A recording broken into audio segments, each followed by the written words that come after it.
আমন্ত্রণ চ্যানেল 24-এর সকাল 7টার খবরে। শুনছিলেন প্রেসিডেন্সি ইউনিভার্সিটি সংবাদ শিরোনাম। আপনাদের সঙ্গে আছি আশিক তমাল। রাজধানীতে 30 মিনিটের ব্যবধানে 2 খুনের ঘটনা ঘটেছে। শুক্রবার রাতে হাজারীবাগ থানা এলাকার শঙ্করে ছিনতাইকারীদের হাতে প্রাণ হারান ইভেন্ট ম্যানেজমেন্ট কর্মী আলোকচিত্রী নূর ইসলাম।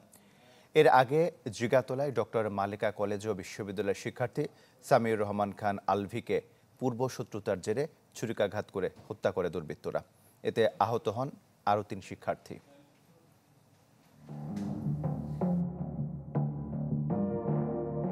রাজধানীর শঙ্করের দুর্গা মন্দিরের গলি।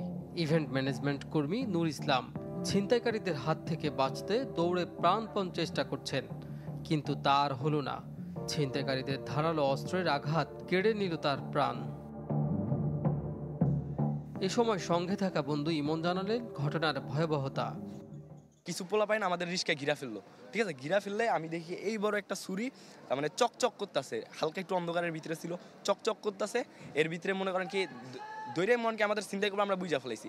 নুরু লাভ দিয়া দৌড় দিতে গেছে সামনের দিকে, আমি লাভ দিয়া পিছের দিকে দৌড় দিতে গেছে, ঠিক আছে। আমি দৈরা তার মানে ওইখানে একটা দোকান ছিল, দোকানে বসলাম, দোকানে বসা তারপরে সবাইকে কল টল দিয়া সবাইকে পরে আনাইলাম। তারপরে নুরুকে ওই যাদের কল দিছি তারাই আমার বন্ধু বান্ধব যারা ধানমন্ডির সবাই ওরে নিয়ে ওইখান থেকে ওই যে ওইখানে একটা হসপিটাল আছে বাংলাদেশ মেডিকেল মনে হয়, বাংলাদেশ মেডিকেলে নিয়ে ওইখান থেকে ডাইরেক্ট এই যে এই ঢাকা মেডিকেল নিয়ে আসে। ঢাকা মেডিকেল আনার পর শুনি কি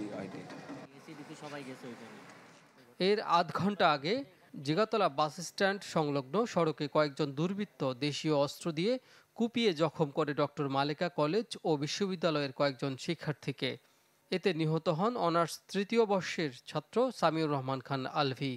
আহত হন আরও 3 শিক্ষার্থী। ঘটনার সুষ্ঠু তদন্ত ও বিচার দাবি করেছেন স্বজন আর এলাকাবাসী। এখানে প্রতিনিয়তই এরকম ঘটনা ঘটে, যাতে এরকম না ঘটে ভবিষ্যতে সরকারের মাননীয় স্বরাষ্ট্র উপদেষ্টার দৃষ্টি আকর্ষণ করব, যাতে এই জিনিসগুলা প্রতি দৃষ্টি দেওয়া হয় এবং যারা এই ঘটনার সাথে যুক্ত আছেন তাদেরকে দ্রুত আইনের আওতায় আনা হোক। আলাদা 2 হত্যাকাণ্ডে আইনগত ব্যবস্থা হচ্ছে বলে জানিয়েছে পুলিশ। অপরাধীদের ধরতে চলছে পুলিশের অভিযান।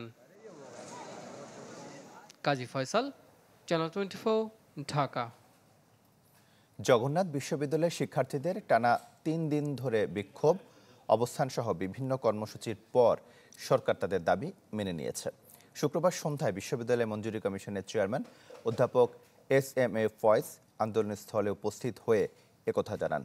ভাঙান অনশন, আশ্বাসের ভিত্তিতে আন্দোলন প্রত্যাহার করে কাকরাইল ছাড়েন শিক্ষক শিক্ষার্থীরা। জানান আজ থেকে চলবে ক্লাস পরীক্ষা। আবাসন ভাতা, বাজেটে বরাদ্দ বৃদ্ধিসহ 4 দফা দাবিতে টানা 3 দিন কাকরাইল মোড়ে অবস্থানের পর দাবি মানার আশ্বাসে সড়ক ছেড়েছেন জগন্নাথ বিশ্ববিদ্যালয়ের শিক্ষার্থীরা। এর আগে ইউজিসির সাথে বৈঠকে বসেন বিশ্ববিদ্যালয় প্রতিনিধি দল। বৈঠক শেষে সন্ধ্যা 7টার পরে আন্দোলনরত শিক্ষার্থীদের কাছে আসেন ইউজিসি চেয়ারম্যান সহ প্রতিনিধি দল। 4 দফা দাবি মেনে নেওয়ার কথা বলেন তারা। বিশ্ববিদ্যালয়ের পরিচালন বাজেট বৃদ্ধির সিদ্ধান্ত নেওয়া হয়েছে। বাজেট বৃদ্ধি করার মাধ্যমে শিক্ষার্থীদের প্রথম দাবির বিষয়ে সিদ্ধান্ত নেওয়া হয়েছে। একই সাথে আবাসন সংকট নিরসনে আমাদের শিক্ষার্থীদের প্রয়োজন বিবেচনা করে খুব দ্রুত অস্থায়ী হল নির্মাণের কাজ শুরু করা হবে মর্মে সিদ্ধান্ত নেওয়া হয়েছে। দ্বিতীয় ক্যাম্পাসের কাজ অগ্রাধিকার ভিত্তিতে অতি দ্রুত বাস্তবায়নের প্রক্রিয়া ইতোমধ্যে শুরু হয়ে গিয়েছে। এরপরে আবারও নিজেদের অবস্থান জানান দেন বিশ্ববিদ্যালয় শিক্ষকরা। বলেন দাবি মানার আশ্বাসে আন্দোলন প্রত্যাহার করলেও বাস্তবায়নে গড়িমসি মেনে নেবেন না তারা। আমাদের প্রত্যেকটি দাবি আলহামদুলিল্লাহ পূরণ হয়েছে।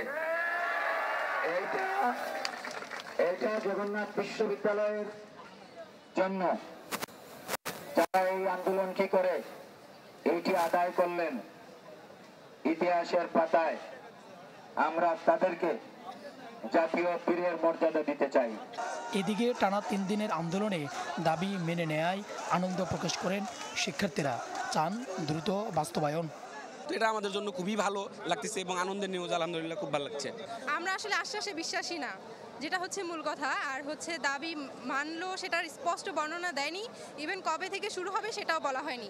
যখন সুস্পষ্টভাবে বলবে বা লিখিত আকারে দিবে তখনই আমরা কেবল মেনে নিব যে তারা আমাদের দাবি মেনে নিয়েছে। আশা করব যে আমাদেরকে ভবিষ্যতে আমাদেরকে আর করতে হবে না, এটার জন্য আন্দোলন করতে হবে না। এর আগেও দাবি দাওয়া নিয়ে বেশ কয়েকবার রাস্তায় নামেন জগন্নাথ বিশ্ববিদ্যালয়ের শিক্ষার্থীরা। সুলতান মাহমুদ আরিফ, চ্যানেল 24, ঢাকা। জুলাই আন্দোলনে রাজধানী সহ সারা দেশে প্রায় ২৫০০ হত্যা মামলা হয়েছে। এর মধ্যে কিছু মামলা আছে যেগুলোর আসামিরা চেনেন না বাদীকে, আবার বাদী কখনো শোনেননি আসামির নাম। এমনও অভিযোগ আছে মামলার আড়ালে দখল বাণিজ্য ও চাঁদাবাজির। ফয়সাল হোসেনের প্রতিবেদন।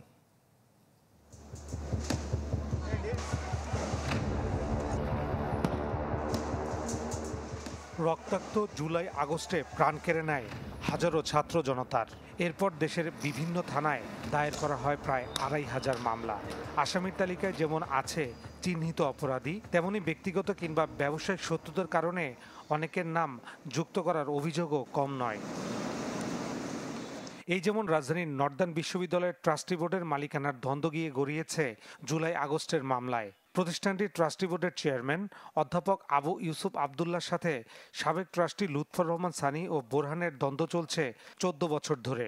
সেই বিবাদের জেরে ৫টি হত্যা মামলায় জড়ানো হয়েছে ইউসুফ আবদুল্লাহ সহ তার পরিবারের সদস্যদের।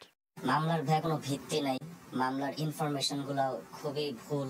আমাকে দেখায় ছাত্রলীগের সেন্ট্রাল কমিটির নেতা, অথচ এখন পর্যন্ত আজ পর্যন্ত আমার ছাত্রলীগের কারোর সাথে পরিচয় তো দূরের কথা, আমার কোনো রিলেশনও নাই। ৫ই আগস্টের পরে আমি সহ আমার সন্তানদের, তারা সহ আমার প্রতিষ্ঠানের সহকর্মী হিসাবে নিয়োজিত, তাদেরও বিরুদ্ধে পরিকল্পিতভাবে এই মামলাগুলো দেওয়া হয়েছে। এটা একটি পরিকল্পিত ছক। ইউসুফ আবদুল্লাহকে আসামি করা হয়েছে গুলশান থানার এমন একটি মামলা পর্যবেক্ষণ করে চ্যানেল 24। এতে জানা যায় আসামি সম্পর্কে তেমন কিছুই জানে না মামলার বাদী। যে ছেলে মারা গেছে এই ছেলে আমার ছেলে, অনেক লোকই আসামি সাথে তেমন কিছু নাই, হয়তো অনেকের যারা কারা দিয়েছে। তো আমার ছেলে রক্ত বেশি যদি খায় মানুষ সেখানে তার বলার কিছু না। তবে ভুয়া মামলায় ইউসুফ আবদুল্লাহর নাম যুক্ত করার অভিযোগ অস্বীকার করেছেন লুৎফর রহমান সানি। উল্টো দাবি করেন তার নামেও 2টি হত্যা মামলা দেয়া হয়েছে। ছাত্র হত্যা মামলাতে আমাদেরকে জড়িয়ানো হয়েছে এবং একাধিক থানায় আমাদের বিরুদ্ধে মিথ্যা মামলায় আমাদেরকে সম্পৃক্ত করা হয়েছে, যেটি অত্যন্ত দুঃখজনক। এবং আমরা গত 16 বছর বৈষম্যের শিকার হয়েছি, এরপরেও আমাদেরকে এখন বর্তমানে বৈষম্যের শিকার হতে হচ্ছে।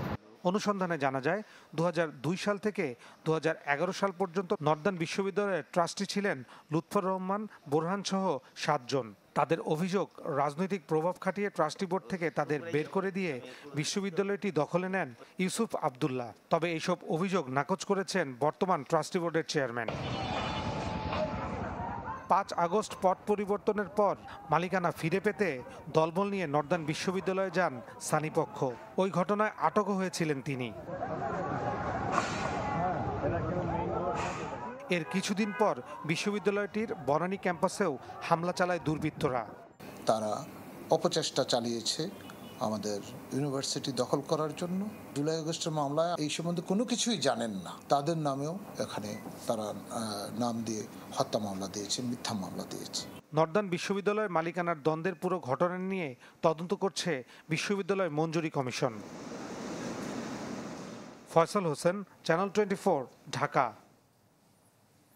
মাগুরায় আলোচিত শিশু আসিয়া ধর্ষণ ও হত্যা মামলার রায় আজ। রায় কি হবে সেদিকে তাকে পুরো দেশ। স্বজন ও আইনজীবীদের আশা সর্বোচ্চ সাজা হবে আসামিদের, যা হয়ে থাকবে দৃষ্টান্ত। গত 6 মার্চ বোনের বাড়িতে গিয়ে ধর্ষণ ও মারধরের শিকার হয় শিশু আসিয়া। অবস্থার অবনতি হলে জেলা সদর হাসপাতাল থেকে ঢাকা মেডিকেল, এরপর সেখান থেকে নেওয়া হয় সিএমএইচে। সেখানে চিকিৎসাধীন অবস্থায় 13 মার্চ তার মৃত্যু হয়। এ ঘটনায় আসিয়ার বোনের শ্বশুর হিটু শেখকে প্রধান আসামি করে মামলা করা হয়। 17 এপ্রিল মামলাটি চিফ জুডিশিয়াল ম্যাজিস্ট্রেট আদালত থেকে স্থানান্তর করা হয় ট্রাইব্যুনালে, আর অভিযোগপত্র গ্রহণ করা হয় 20 এপ্রিল। 27 এপ্রিল থেকে সাক্ষ্য নেন নারী ও শিশু নির্যাতন দমন ট্রাইব্যুনাল। সব মিলে গ্রহণ করা হয় 29 জনের সাক্ষ্য। 21 দিনের বিচার কাজ শেষে আজ রায় ঘোষণার দিন ঠিক করেন আদালত।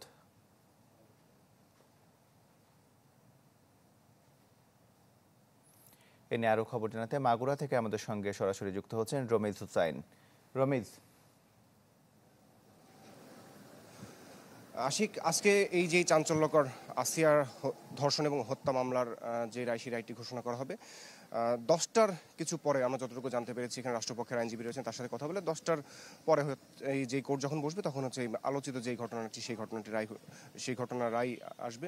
তো এর মধ্যে আমরা কালকে রাসিয়ার বাসায় গিয়েছিলাম, সেখানে তার মা এবং অন্যান্য স্বজনের সাথে কথা বলছিলাম। তারা আসলে বলছিলেন যে প্রধান যে আসামি হিটু শেখ, সে কিন্তু 164 ধারায় স্বীকারোক্তিমূলক জবানবন্দি দিয়েছেন এবং আরও যেই 3 জন আসামি, হিটু শেখের 2 সন্তান এবং তার স্ত্রী, যাদের বিরুদ্ধে হত্যা চেষ্টা এবং যে সমস্ত আলামতগুলো ছিল, ধর্ষণ এবং হত্যা চেষ্টা যে আলামতগুলো, সেই আলামতগুলো বিনষ্ট করে ফেলার অভিযোগ রয়েছে এবং বেশ কিছু সুনির্দিষ্ট অভিযোগ কিন্তু তাদের মধ্যে রয়েছে।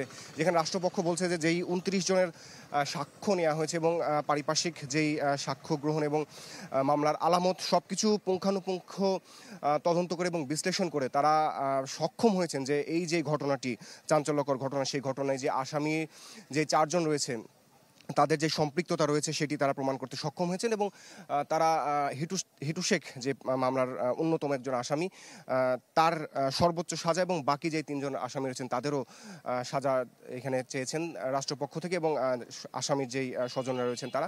তবে পক্ষান্তরে আসামি পক্ষের যারা আইনজীবী রয়েছেন একজন, তার সাথে কিন্তু এখন পর্যন্ত আমরা যোগাযোগ করতে পারি না। তার সাথে বেশ কয়েকবার আসলে যোগাযোগের চেষ্টা করা হয়েছে, কিন্তু তিনি তার ফোনটি বন্ধ রেখেছেন এবং তার সাথে আসলে যোগাযোগ করা যাচ্ছে না। যে এই যে অতি অল্প সময়ের মধ্যে যে একটি মামলার রায় আসলো, সেই ক্ষেত্রে আসামি পক্ষ থেকে কী ধরনের বক্তব্য এসেছে, তারা কি এই যেই সাক্ষ্য গ্রহণ থেকে পুরো প্রক্রিয়াটিতে তারা সন্তুষ্ট কিনা, সেই বিষয়টি আমরা আসলে এখন পর্যন্ত আসামি পক্ষের মুখ থেকে শুনতে পারিনি।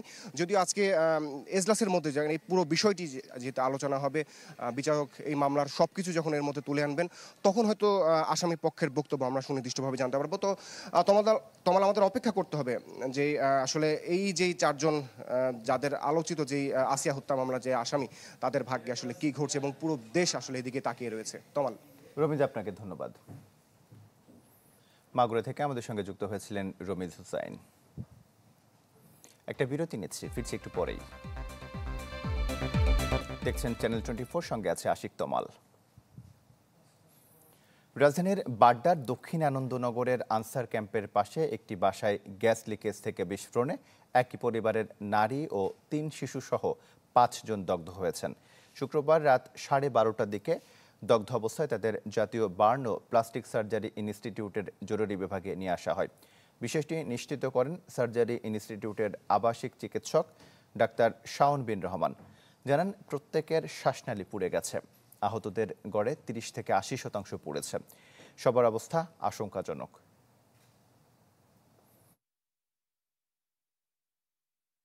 সবারই আসলে মেজর বার্ন। যিনি আছেন তোফাজ্জল, 45 বছর বয়স, ওনার হচ্ছে 80% পুড়েছে। মানসুরা 35 বছর বয়স, ওনার হচ্ছে আপনার 67% পুড়েছে। এবং ওই ফ্যামিলিরই 3টি বাচ্চা আছে, মেয়ে বাচ্চা। ওনাদেরও হচ্ছে একজনের 66%, একজনের 60% এবং একজনের 30% পুড়েছে এবং সবার শ্বাসনালী পুড়েছে। সবাই আশঙ্কাজনক অবস্থায় আছে। চট্টগ্রামে বড় ধরনের ভূমিকম্পে 2 থেকে 2.5 লাখ ভবনই ঝুঁকিতে।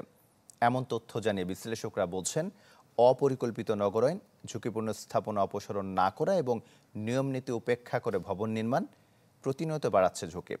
তবে ঝুঁকি কিংবা ভূমিকম্প পরবর্তী পরিস্থিতি মোকাবেলায় কোনো প্রস্তুতিই নেই সরকারি সংস্থাগুলোর। ইমদাদুল হকের রিপোর্ট। ইট পাথরের এক বিস্তীর্ণ জমিন, পাখির চোখে বন্দরনগরী চট্টগ্রামের এমন রূপ হয়তো বেশ মায়াময়। কিন্তু দৃশ্যত সাজানো গোছানো এই নগর জনপদ কতটা নিরাপদ? সমীক্ষা বলছে, চট্টগ্রাম অঞ্চল যে টেকটনিক প্লেটের উপর দাঁড়িয়ে আছে, তাতে 8.5 মাত্রা ভূমিকম্প হলে নগরের 2 থেকে 2.5 লাখ ভবন ক্ষতিগ্রস্ত হবে। শুধু তাই নয়, দেশের অর্থনীতির লাইফলাইন সমুদ্রবন্দর, প্রধান তেল শোধনাগার, কয়েকটি শিল্পাঞ্চল সহ ভূমিকম্প ঝুঁকিতে অনেক গুরুত্বপূর্ণ স্থাপনা। ভূমিকম্প প্রতিরোধী ব্যবস্থা করা না হয়, সেটা দেখা যাচ্ছে চট্টগ্রাম বন্দর অচল হয়ে যাবে। এরপরে আছে আমাদের ইস্টার্ন রিফাইনারি, এরপর আছে ইপিজেড এবং চট্টগ্রামে একটা শিল্প নগরী, এটা কিন্তু একেবারেই অচল হয়ে যাবে এবং দেশের ইকোনমিকের উপরে বড় একটা আঘাত আসবে। এমন ঝুঁকি মাথায় নিয়ে কতটা প্রস্তুত ফায়ার সার্ভিস? কর্মকর্তারা বলছেন, ভূমিকম্প বা বড় ধরনের প্রাকৃতিক দুর্যোগের উদ্ধার কাজে সরঞ্জাম স্বল্পতা তো আছেই, সেই সাথে অপরিকল্পিত নগরায়নের ফলে দুর্ঘটনাস্থলে পৌঁছানোই বড় চ্যালেঞ্জ। আপনি সহজে এক জায়গা থেকে অন্য জায়গায় যেতে পারবে না, ইউটিলিটি সার্ভিসগুলো কলাপস করবে। একটা আর্থকুয়েকের মতো ডিজাস্টার হলে সেক্ষেত্রে আমাদের ওই জাতীয় স্টেক হোল্ডার যারা আছে, যারা এই জাতীয় সার্ভিসগুলোর সাথে জড়িত, প্রত্যেকের এগিয়ে আসা এখানে দায়িত্ব আমি মনে করি। নগরে ঝুঁকিপূর্ণ ভবনের তালিকা তৈরির দায়িত্ব চট্টগ্রাম উন্নয়ন কর্তৃপক্ষের, আর এসব ভবন অপসারণের কাজ সিটি কর্পোরেশনের। কিন্তু ভয়াবহ ঝুঁকির মধ্যেও গত কয়েক বছর ধরে ঝুঁকিপূর্ণ ভবন চিহ্নিত বা অপসারণের কোনো উদ্যোগই নেই এই দুই সংস্থার। যে বিল্ডিংয়ের ডিজাইন করেন, হাই রাইজ বিল্ডিংয়ের ডিজাইন করেন, আমরা প্রপারলি চেক করছি সেই সীমিত জনবল দিয়ে, এবং সামনে আমাদের সেটআপটা আমরা বাড়ানোর চেষ্টা করছি যাতে হাই রাইজ বিল্ডিংগুলোকে আমরা আমাদের নিজস্ব ব্যবস্থাপনায় আমরা যাতে কমপ্লিট চেকটা করতে পারি, চেক করার পর তাকে আমি প্ল্যানটা দিতে পারি।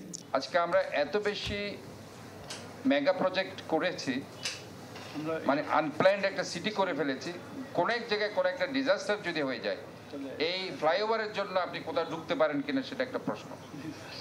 এটা একটা বিশাল চ্যালেঞ্জ আমি মনে করছি। কাজে আমার মনে হয় এগুলো নিয়ে আমাদের আরো চিন্তা করা উচিত বলে আমি মনে করি। কয়েক বছর আগে চট্টগ্রাম উন্নয়ন কর্তৃপক্ষের করা তালিকা অনুযায়ী নগরে ঝুঁকিপূর্ণ ভবনের সংখ্যা মাত্র 94টি। ইমদাদুল হক, চ্যানেল 24, চট্টগ্রাম। সময় হলো আরেকটি বিরতির, সাথেই থাকুন। দেখছেন চ্যানেল 24, সঙ্গে আছে আশিক তমাল। দেশের বাইরের খবর জানাবো। গাজায় বেড়ে চলেছে ইসরায়েলি বর্বরতা। উপত্যকাটিতে হামলার তীব্রতা বাড়িয়েছে জয়ানবাদীরা।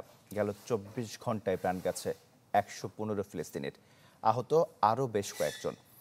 মধ্য গাজার দেইর আল বালাতে বাস্তুচ্যুত ফিলিস্তিনিদের শরণার্থী শিবিরে বোমা হামলা চালায় ইসরায়েলি বাহিনী। প্রাণ যায় বেশ কয়েকজনের। দক্ষিণ গাজার রাফাতেও চালানো হয় হামলা, হতাহত হন আরও কয়েকজন। এদিকে প্রায় 10 লাখ গাজাবাসীকে পুনর্বাসন করার পরিকল্পনা করছে ট্রাম্প প্রশাসন। ফিলিস্তিনের ভূখণ্ড থেকে তাদের লিবিয়ায় পুনর্বাসনের পরিকল্পনা বাস্তবায়নে কাজ করছে যুক্তরাষ্ট্র। এরই মধ্যে লিবিয়ার সাথে বিষয়টি নিয়ে আলোচনা করেছে মার্কিন প্রশাসন। এক প্রতিবেদনে এমনটাই জানিয়েছে মার্কিন গণমাধ্যম এনবিসি। পুনর্বাসনের বিনিময়ে লিবিয়াকে $1 বিলিয়ন তহবিল দেবে যুক্তরাষ্ট্র।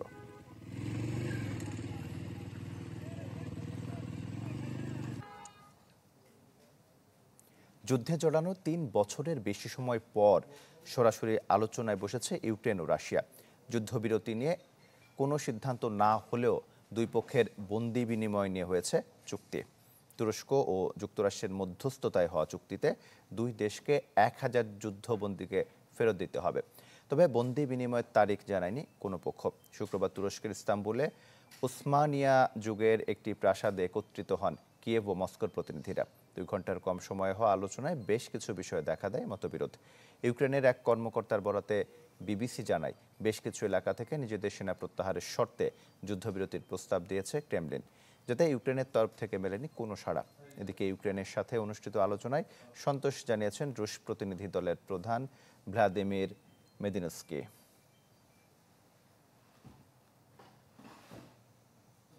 জানাবো খেলার খবর। আরব আমিরাতের বিপক্ষে ম্যাচ দিয়ে প্রায় 5 মাস পর টি-20 ফরম্যাটে নামছে বাংলাদেশ। শারজায় রাত 9টায় শুরু হবে 2 ম্যাচের প্রথমটি। যে ম্যাচ দিয়ে যাত্রা শুরু হচ্ছে অধিনায়ক লিটন দাস অধ্যায়। ডিসেম্বরে তার নেতৃত্বে ওয়েস্ট ইন্ডিজকে তাদের মাটিতে হোয়াইট ওয়াশ করেছিল টিম টাইগার্স। যদিও ভারপ্রাপ্ত হিসেবে দলকে নেতৃত্ব দিয়েছিলেন লিটন। আরব আমিরাতের গরম আবহাওয়ার সাথে মানিয়ে নিতে 2 দিন সময় পেয়েছে ফিল সিমন্সের দল। অনুশীলন করেছে 2 সেশন। দুদলের 3 টি-20তে শতভাগ জয় থাকলেও স্বাগতিকদের নিয়ে সিরিয়াস বাংলাদেশ। ভালো মানের ক্রিকেট খেলে জিততে চায় 2 ম্যাচই। ভয় ডরহীন ক্রিকেট খেলতে সতীর্থদের পূর্ণ স্বাধীনতা দিচ্ছেন লিটন দাস। ইউএর মাঠে ইউএই অলওয়েজ ভালো দল, তারা এখানে কন্টিনিউ খেলে, তাদের কন্ডিশনটা সম্বন্ধে ভালো আইডিয়া আছে। সো আমি চাবো প্রত্যেকটা প্লেয়ার তার জায়গা থেকে যত ফ্রিলি ক্রিকেট খেলতে পারে এবং ক্রিকেটটা এনজয় করতে পারে। ডোন্ট থিঙ্ক অ্যাবাউট রেজাল্ট একটা সময় চলে আসবে, বাট আমরা কতটা প্রসেস মেনটেন করতেছি এই জিনিসটা আমার জন্য খুব ইম্পর্টেন্ট। এই ছিল সকাল 7টার খবরে। বিশ্বের যে কোনো প্রান্ত থেকে সবশেষ খবর জানতে ভিজিট করুন আমাদের ফেসবুক পেজ, ইউটিউব চ্যানেল